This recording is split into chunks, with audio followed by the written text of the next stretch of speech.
Emily thought confronting her father would finally set her free, but the truth was nothing like she imagined. The moment she spoke, Dr. Phil stopped filming. What happened next changed both their lives forever. The studio lights were warm, almost too warm, like they were trying to melt the tension that had been building between Emily and her father for years. She sat across from him, shoulders tight, hands clasped so hard her knuckles were white. She wasn't trembling. She was holding herself together in the most fragile way possible. Dr. Phil had just asked a simple question. A gentle one meant to open a door, not break one. Emily, what are you hoping to get out of today? She didn't answer right away. She inhaled sharply, her chest rising in a slow, deliberate motion. Then she said something nobody, not her father, not the audience, not even Dr. Phil, was prepared to hear. I found peace, she whispered, her voice softer than the hum of the cameras. But it's not because I forgave him. It's because of something I found. Her father blinked, confusion first, then concern. Dr. Phil straightened, sensing a shift. And then Emily reached into the pocket of her jeans. The paper she pulled out wasn't just old. It looked tired, like it had lived a life before ending up in her hands. Folded, refold, handled with the care of someone terrified of what it contained. That's when Dr. Phil lifted his hand. Stop filming, he said. The red lights on the cameras clicked off. The audience murmured, unsure if this was part of the show or something else entirely. The silence that followed wasn't quiet. It was heavy, thick, pressing down on everyone in the room. Emily didn't look at anyone. Her eyes stayed glued to the letter, the way a diver stares at the water before they leap, knowing once they jump, there's no going back. Her father leaned forward. Emily, what is that? She swallowed. Once, twice, and then she said the sentence that made even Dr. Phil sit back. This letter, it isn't for you. You could feel the breath leave the room like someone had opened a door in winter. He blinked slowly, confused, hurt, a little afraid. And yet Emily wasn't done. It isn't for me either. Dr. Phil glanced at the floor director. No one moved. No one dared to. Emily gently unfolded the paper, revealing edges softened from too many nights of gripping it in the dark. A corner was torn, ink smudged, yet there was something deliberate about it, intentional. It's older than me, she said quietly. Older than us. Her father's jaw tightened. His eyes flickered the way people's eyes do when they recognize something before they admit it. Emily took a shaking breath. 3 weeks ago, I got a letter from someone who said they know the truth about our family. About Mom. About me. And they told me this was only the beginning. A beat. Another. The silence was its own character now. For 17 years, she whispered, I thought I was angry because of what you did. But I wasn't. I was angry because of what I didn't know. Her father opened his mouth, closed it again. His hands, bigger, older, worn, opened and closed on his knees, as if searching for words he'd never prepared to say. Emily looked at Dr. Phil. You told me to bring whatever I thought would help me tell the truth today, she said. So this is it. She held up the letter, and for a moment, the light caught it just right, revealing a name written across the top. A name no one recognized. A name her father clearly did. And just when the tension reached its breaking point, Emily whispered. This letter came from someone who said, they know everything about my family, including what you've been hiding from me my whole life. The room didn't move. No one breathed. And the only sound was the soft, restless crinkle of the letter trembling between her fingers. What would you do if one letter had the power to rewrite your entire childhood? 3 weeks before the studio lights, before the confrontation, before Dr. Phil lifted his hand to stop every camera, Emily was alone in her apartment, sitting on the edge of her bed, trying to convince herself she was fine. It was late. Too late. One of those nights where silence feels like it's judging you. She stared at the blank TV screen, pretending the quiet didn't bother her, pretending she didn't feel that ache she carried everywhere, the ache that came from memories she'd patched over instead of healing. The kind of ache you get from a family secret you don't even know exists yet. Then a knock. Not loud, not urgent, just unexpected. She frowned. She wasn't waiting for a package. She hadn't ordered anything. Her friends always texted before dropping by. And her father, well, He hadn't come by unannounced since she was 12. When she opened the door, the hallway was empty. No footsteps, no voices, just a single envelope lying on the doormat like someone had placed it there with care. Plain, unmarked, no stamp, no return address. Her name wasn't written on it. No name at all. Just a blank envelope, sealed tightly, as if whatever was inside needed to stay inside. She picked it up carefully. It was thin but heavy, not in weight, emotionally, like it was holding something that didn't belong in her hands. Inside, the letter was short. Only one sentence at the top, typewritten, not handwritten. Your father is not who you think he is. Emily froze. She read it again, and again, and again, convincing herself she was misreading it. The next line was worse. If you want the truth, meet me. I have proof. At the bottom was an address to a diner on the edge of town. No name, no signature, but there was one thing, a tiny handwritten note scrawled at the corner, almost like an afterthought. Little M. Her stomach dropped. Nobody had called her that since her mother died. It was a nickname she outgrew long before she outgrew believing her family was normal. The only two people who ever used it were her mother and someone she barely remembered from childhood. A voice, a laugh, a shadow. She folded the letter and set it on her nightstand, telling herself she would throw it away in the morning, that it was a prank, that it didn't mean anything. But she didn't sleep. Her mind didn't let her, because the more she tried to ignore it, the more her thoughts drifted back to old photo albums stored in a dusty box under her bed. Albums she hadn't opened in years.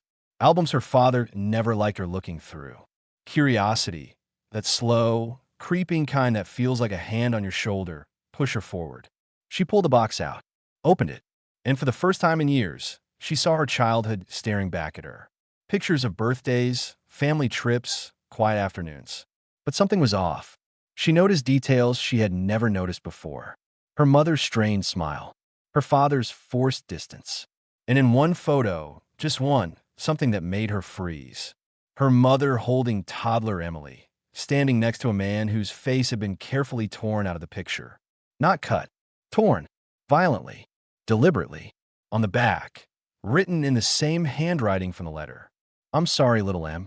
Her hands trembled as she traced the ripped edge. That was the moment something broke open inside her. A tiny crack in the story she thought she knew. Her chest tightened. Her thoughts raced. And in the middle of it all, a single question echoed. Why would anyone hide a face? The letter, the photo, the nickname, it wasn't coincidence. It wasn't random. It was intentional. The next morning, she didn't throw the letter away. She didn't pretend it didn't happen. She didn't run from it. She got in her car. She drove to the diner. Because sometimes the truth doesn't knock once. It knocks twice. And the second time, it doesn't let you walk away. Would you bury something like that? Or dig it up? Emily chose to dig. And waiting for her inside that diner was the person who would upend everything she thought she knew about her family. The diner smelled like burnt coffee and old memories. The kind of place where secrets didn't feel out of place. Emily stepped inside slowly, scanning the room for someone who looked like they were waiting for her. For a moment, she thought she'd made a mistake. No one looked up. No one waved. No one seemed remotely interested in her. Then she saw her, a woman sitting in the back booth, hands wrapped around a coffee mug like she was trying to warm something far colder than her fingers. She was older, 60s, maybe, but there was something familiar in her eyes. Something soft, something sad. When their gazes met, the woman nodded once, as if she'd known exactly how long it would take Emily to arrive. Emily, she said softly when she approached. Not a question, a certainty. Emily hesitated. Are you the one who sent the letter? The woman didn't answer right away. Instead, she slid a small manila envelope across the table. Thin, heavy in the same emotional way the first letter had been. Emily didn't reach for it. My name is Lorraine, the woman finally said. I knew your mother. Emily's chest tightened. Her mother's name wasn't said often anymore. Hearing it from a stranger felt like someone tugging a thread she hadn't realized was loose. My mother, Emily whispered. How? Why didn't I ever? Lorraine raised a shaking hand gently. Your mother and I shared things. things she couldn't share with anyone else, especially not your father. At that, Emily sank into the booth. Her pulse quickened, part fear, part curiosity, part memory of the torn photograph lying on her nightstand at home. Lorraine slid the envelope closer. "You don't have to open it yet," she said. "But it's yours now. Your mother wanted you to have answers when the time was right." Emily frowned. "She wrote something? For me?" "Not exactly," Lorraine said. "But she left behind a truth she hoped one day you'd look for." Emily swallowed. Her throat felt tight. "What's in it?" she asked. Lorraine exhaled slowly, as if she'd been holding her breath for decades. "DNA results," she said. "And before you panic, before you assume the worst, listen to me carefully. This isn't here to destroy anything." Emily's hands curled into fists beneath the table. "Then why give it to me?" "Because your mother loved you more than her own comfort," Lorraine said. "She wanted you to have the truth she couldn't give when she was alive." Emily stared at the envelope. It felt like it was staring back. She reached out, pulled it toward her, and for a long moment, she didn't move. Opening it felt like betraying her father. Not opening it felt like betraying herself.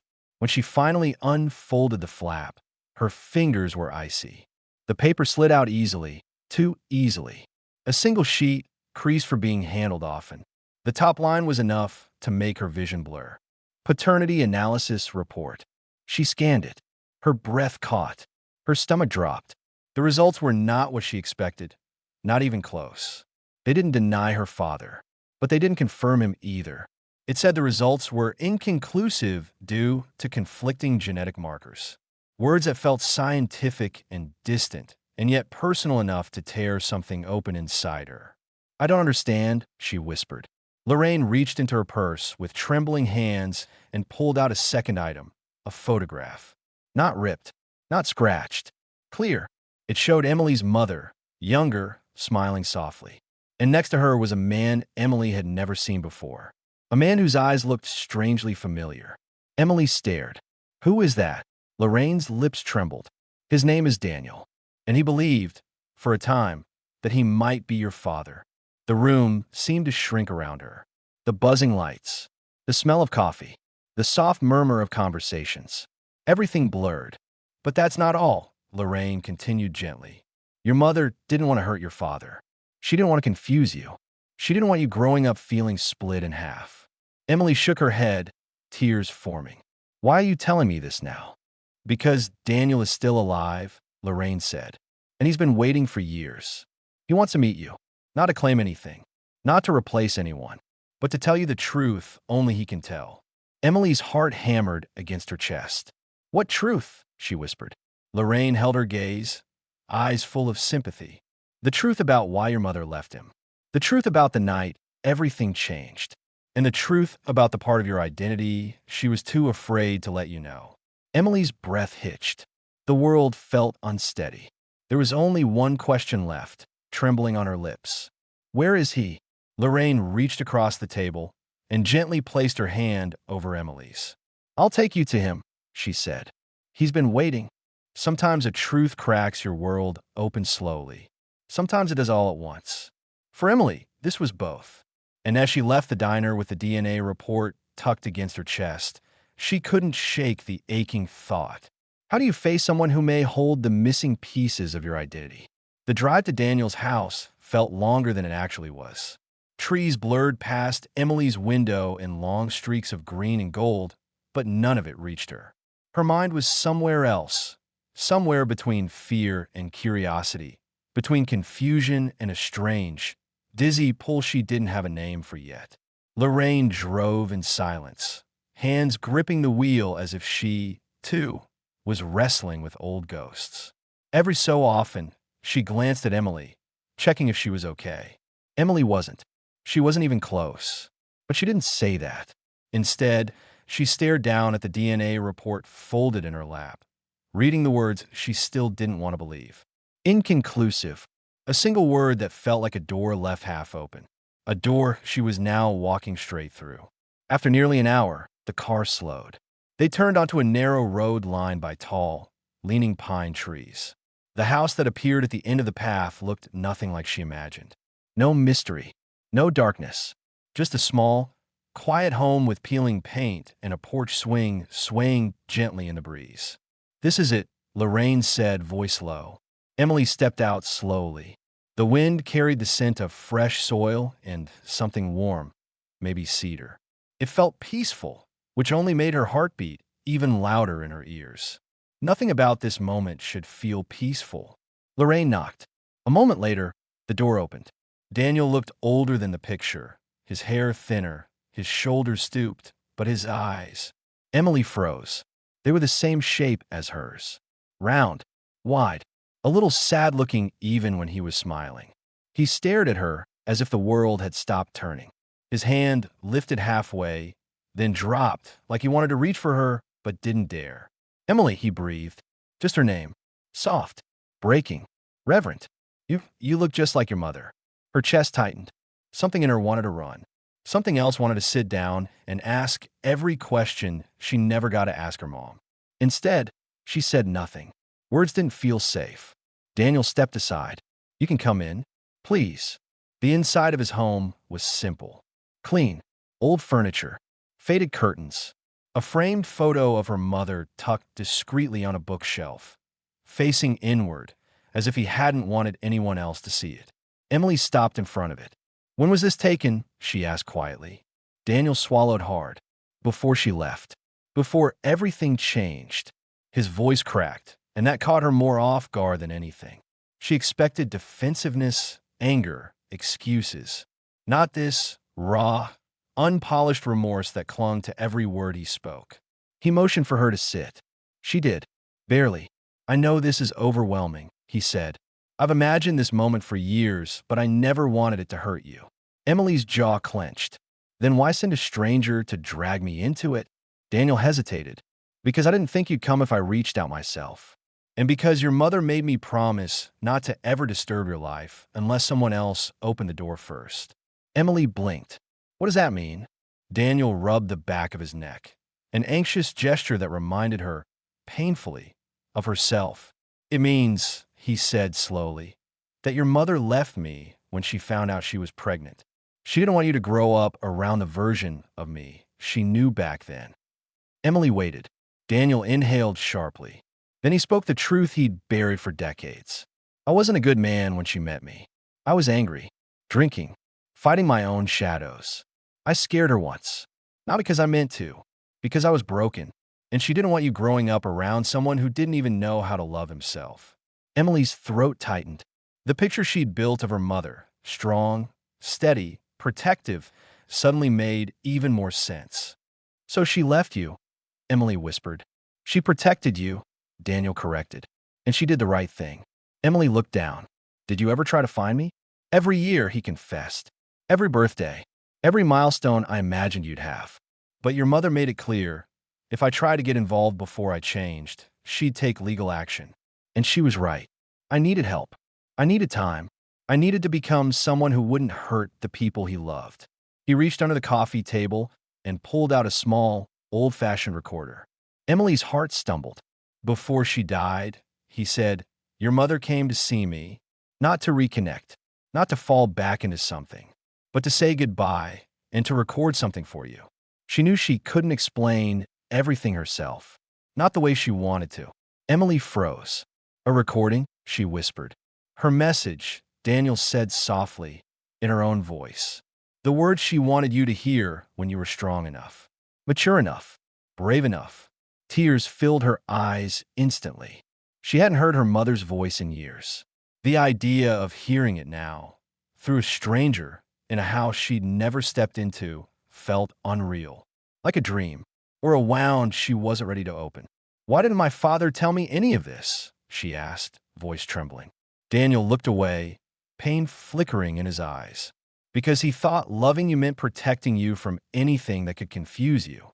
Because he knew your mother chose him. And because he was afraid of losing you. Emily's chest tightened at that. Anger, sympathy, betrayal, and love tangled together in ways she hadn't expected. She stared at the recorder. Can I hear it? She whispered. Daniel nodded, but his voice was gentle, cautious. If you're ready. Emily wiped her face, steadying herself. Play it. Because some truths don't wait forever. And the moment the recorder clicked on, the room shifted, like time was folding, bringing her mother back into the world for just long enough to tell Emily everything she'd never heard. My sweet girl, if you're listening to this, it means the truth finally found you. Emily's breath caught, and the chapter ends, not because the story pauses, but because the next word her mother speaks will unravel everything Emily thought she knew. The drive back from Daniel's house felt unreal, like Emily was moving through a movie she didn't remember auditioning for. Her mother's voice was still echoing in her head, soft but heavy, like a hand pressing on her chest from the inside. My sweet girl, if you're listening to this, it means the truth finally found you. Her mother's message wasn't long, but every word carved new shapes inside Emily. Her mother admitted the affair, admitted the fear, admitted the night Daniel lost control and scared her deeply enough to run. But she also admitted something Emily never expected. She never wanted her daughter to grow up with a broken version of a man who might one day become whole. I hoped he'd find help. I hoped he'd change, and he did. But by then, it was too late. You deserved a father who knew how to show up. And the man who raised you, he became that father. Because he chose you. He chose us. That message replayed again and again as Emily walked back onto the studio stage. When the crew reset, when the audience filtered in again, when Dr. Phil adjusted his tie and sat down, Emily felt different. Not healed, not whole, but awake. Her father was already seated, hunched slightly, staring at the floor like it held an answer he was scared to find. He looked up when she approached. His eyes were red, not from anger, from fear. Dr. Phil leaned in gently. Emily, you said earlier you found peace, and you mentioned a letter. You're holding it now. When you're ready, this space is yours. Emily exhaled slowly. For the first time in her life, she wasn't afraid of the truth. She unfolded the letter, her mother's final note, and placed it on the table between them. I know everything, she said softly. About Mom. About Daniel. About the night she left him. About why she chose you. Her father blinked, his throat tightening. Emily, She raised her hand gently. Just listen. Her voice wasn't angry. It wasn't accusing. It was steady, clear, painfully honest. I thought you hid things from me because you wanted to control me, or because you didn't trust me, or because you wanted me to love you more than anyone else. She paused, swallowing. But that wasn't it, was it? Her father lowered his head. No, he whispered. It wasn't. You were protecting me. You were protecting us. And all these years, you carried a weight that wasn't even yours. His shoulders shook slightly. He covered his mouth with his hand. Dr. Phil murmured, "Take your time," but the truth was already unraveling faster than anyone could stop it. Her father finally looked at her, really looked. I was terrified, he said. Terrified that if you ever learned the truth, you'd feel like I stole something from you. Like I wasn't enough. Like I wasn't your real father. Emily's breath hitched. She wasn't expecting that. Not from him. You were chosen, he said, tears welling. Your mother chose me because she believed I could give you the life she dreamed of. And I tried, Emily. God knows I tried. But every year, I was afraid the truth would come out and ruin everything. She stepped closer. Dad, you didn't have to be my biological father. You were there for every scraped knee, every school project, every heartbreak. That counts for something. He nodded, trembling.